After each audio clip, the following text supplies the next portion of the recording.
The fate of the world narrows to a single point, and Squall finds himself at the center of it. Ultimecia's plan is no longer hidden. Her goal is clear: to compress time, merging past, present, and future into one eternal moment under her rule. To stop her is to fight across the boundaries of existence itself, a battle unlike anything Seed was ever meant to face. And yet this is their destiny. From the orphanage where they were raised to the garden where they trained, everything has led them here. Rinoa's struggle becomes the heart of Squall's mission. Possessed, manipulated, and nearly lost to the sorceress's power, she teeters between herself and the force that would consume her. Time and again, Squall chooses to fight for her, defying his own nature. The boy who once shunned connection now risks everything to protect the one who reached past his walls. It is no longer the mission that drives him. It is love. And in love, he finds the courage to lead his friends into the final confrontation. Esther lends its technology, CD lends its might, and the chosen warriors, Squall, Rinoa, Zell, Quistis, Selphie, and Irvine, stand as humanity's last defense. Their journey carries them through the depths of lunatic Pandora, a massive structure harnessing forces that call monsters from the moon itself, plunging the world into further chaos. Cypher, still bound to Ultimecia's will, emerges time and again as their adversary, his devotion warped into obsession.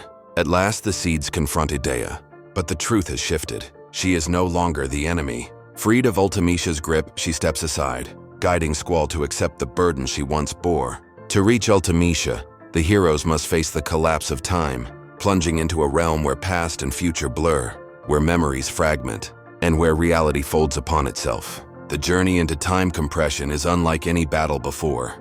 Fragments of eras collide, ancient ruins drift alongside futuristic towers, seas float above skies, and the world itself becomes a surreal tapestry of broken ages. Here Ultimecia awaits, her form vast and shifting, the embodiment of timeless malice.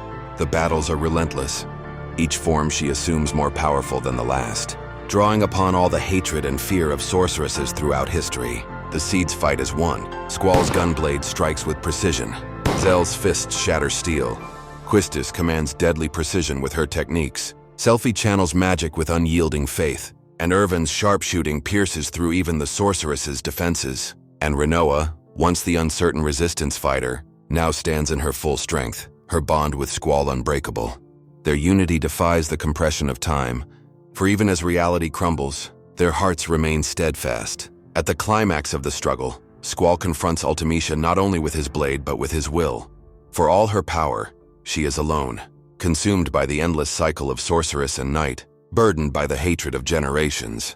Where she seeks to compress time into eternity, Squall seeks to preserve the fragile moments that give life meaning.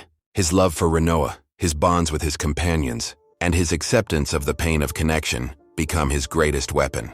With one final strike, Ultimecia is undone, her form unraveling into the abyss of time itself. Yet victory comes at a cost. As time unravels, the Seeds are cast adrift in the collapsing currents of existence.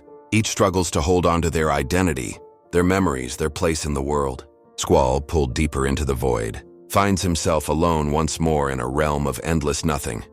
It is here that his greatest trial occurs, not against a foe, but against himself. In the silence of eternity, he faces the fear that defined him, the terror of isolation. But he is not alone. Through the darkness, Rinoa reaches for him.